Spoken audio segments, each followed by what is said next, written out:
सभी को जय मसीह की। मेरे मसीह भाई बहनों, आप सब लोग कैसे हैं? आशा करता हूँ आप सब लोग ठीक हैं। परमेश्वर आपके साथ है, आपके परिवार, आपके बच्चों के साथ, आपके माता पिता के साथ। प्रभु आप सबके साथ है। परमेश्वर साल 2026 में आपको बहुत आशीष देगा मेरे प्रियो। और रात हो चुकी है, ऑलरेडी टाइम हो रहा है 8:30 हो चुके हैं। पूरे दिन परमेश्वर ने हमें संभाला और आपको भी, आप भी मसीह विश्वासी हो तो आप लोगों को भी संभाला है परमेश्वर ने। परमेश्वर का हम धन्यवाद करते हैं। मेरे प्रियो, संसार और संसार की चीज़ें एक दिन नाश हो जाएंगी, लेकिन परमेश्वर का वचन कभी नहीं टलेगा। मेरे भाई और बहनों, मैंने उस दिन भी वीडियो में बोला था, हर दिन अपनी वीडियो में बोलता हूँ कि मुझे 7 साल हो गए मसीह में आए हुए। और आप सोच सकते हैं, मेरी गवाही यही है आज इस वीडियो के माध्यम से कि मसीह में आने के बाद मेरी वाइफ की डेथ हो गई और वो भी उसने सुसाइड किया। सोचिए, मसीह में आने के बाद, एक सच्चाई को जानने के बाद मेरे साथ हादसा हुआ, लेकिन फिर भी मैं विश्वास में हूँ। आज मैं संसार में देखता हूँ बहुत सारे मसीहों को कि सब कुछ अच्छा चल रहा है तो ठीक है, लेकिन जब परिस्थिति आती हैं तो कुड़कुड़ाना, दोष लगाना, ये सब हो जाता है। हम भूल जाते हैं कि बाइबल में, पुराने नियम में आप पढ़ेंगे और नए नियम में भी आप पढ़ेंगे तो सबके जीवन परीक्षाएं आई। यूसुफ के जीवन परीक्षाएं आई, लेकिन वो दृढ़ता से बना रहा और एक दिन यूसुफ को मिस्र देश का प्रधानमंत्री बनाया परमेश्वर ने। तो पुराने नियम में हम बहुत सारी कहानियाँ पढ़ते हैं, बहुत सारे वचन पढ़ते हैं। पुराने नियम में हम पुराने नियम पढ़ते हैं तो बहुत सारे लोगों के जीवन में परीक्षाएं आई, लेकिन वो बने रहे। नए नियम में हम पढ़ते हैं, नए नियम में प्रभु यीशु मसीह यानी कि स्वयं परमेश्वर, पृथ्वी और आकाश को बनाने वाला परमेश्वर जब शरीर में आया तो उसने भी परीक्षाओं का सामना किया। उसने भी यह सब झेला जो हम दुख झेल रहे हैं, क्योंकि परमेश्वर ने देखा कि मनुष्य मुझसे अलग होकर कितना दुखी हुआ है, मुझसे अलग होकर मनुष्य का क्या हाल हुआ है। तो जब शरीर में परमेश्वर आया तो शरीर में परमेश्वर को भी इन परिस्थितियों का सामना करना पड़ा। आप जानते हैं, मत्ती के 4 अध्याय में आप पढ़ेंगे तो शैतान ने परीक्षा ली, 40 दिन निराहार रहे प्रभु यीशु मसीह, है ना। तो प्रभु यीशु मसीह यानी कि स्वयं परमेश्वर ने भी इन परिस्थितियों का सामना किया। तो हमें पवित्र शास्त्र बाइबल बहुत सारी चीज़ें सिखाती हैं, लेकिन हम संसार में कुछ बातों को, हम संसारी चीज़ों को देखकर भटक जाते हैं। हम बोलते हैं उसके पास तो ये है, उसके पास तो ये है। लेकिन प्रियो, मैं एक बात कहना चाहूँगा कि हमें अपने से ऊपर वाले को नहीं देखना।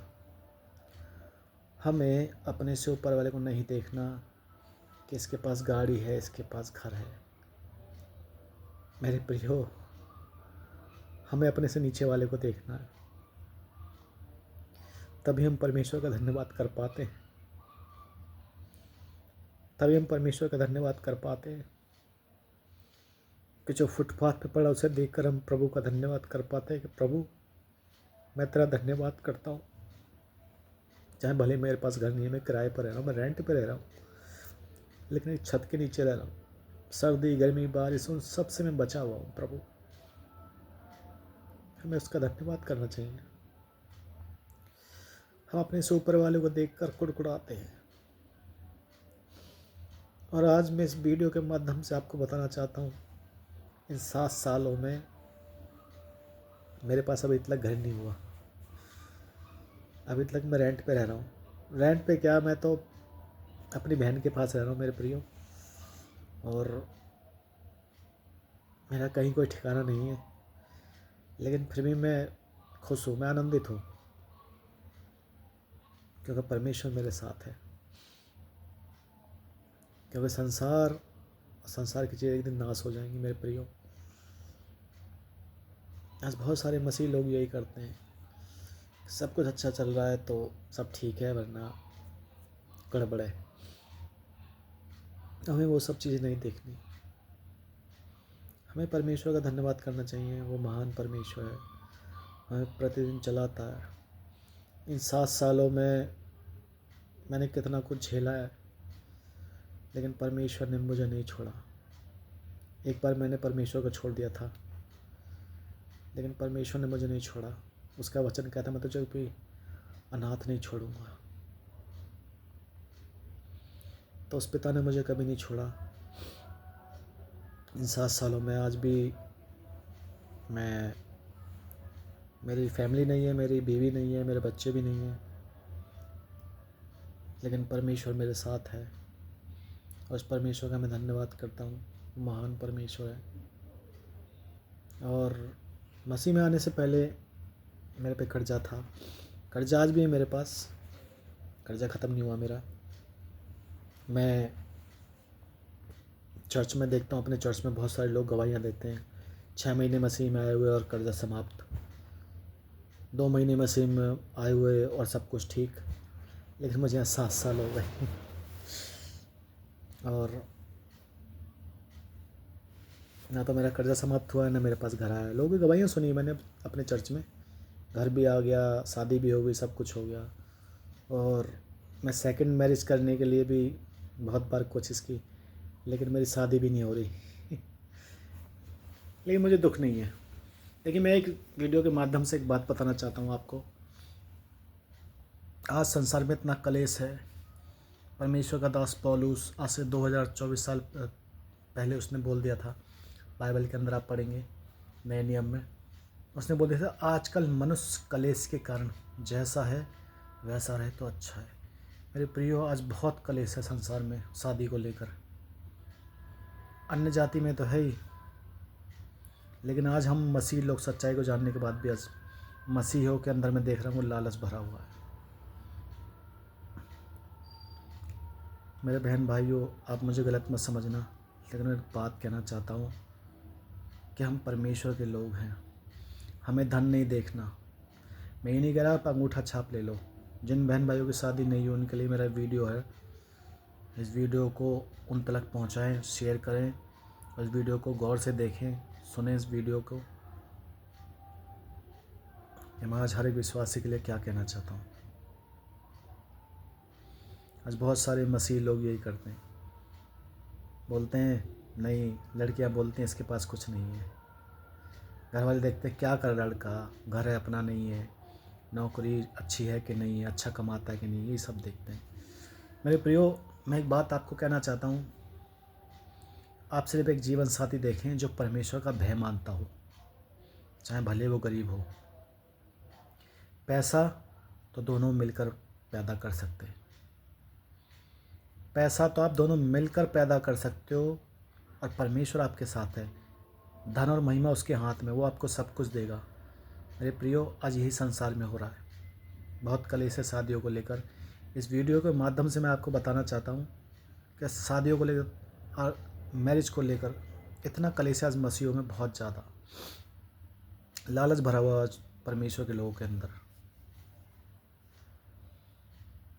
मत देखिए आप पैसा, क्योंकि धन देने वाला परमेश्वर है। पैसा आप खुद मिलकर कमा सकते हैं, पति पत्नी। आप एक जीवन साथी देखें जो परमेश्वर का भय मानता हो।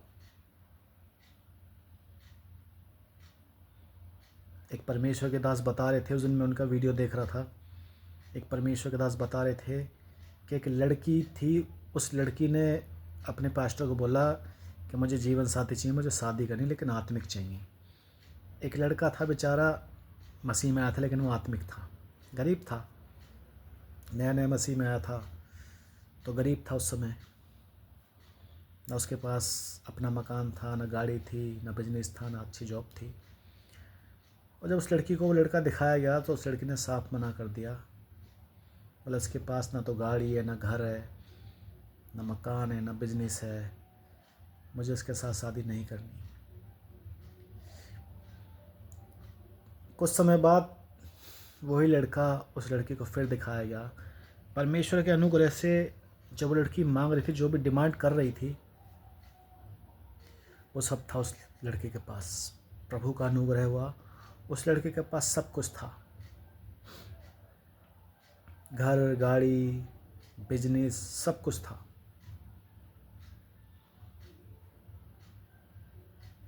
लेकिन उस लड़के ने मना कर दिया। जानते हैं क्यों?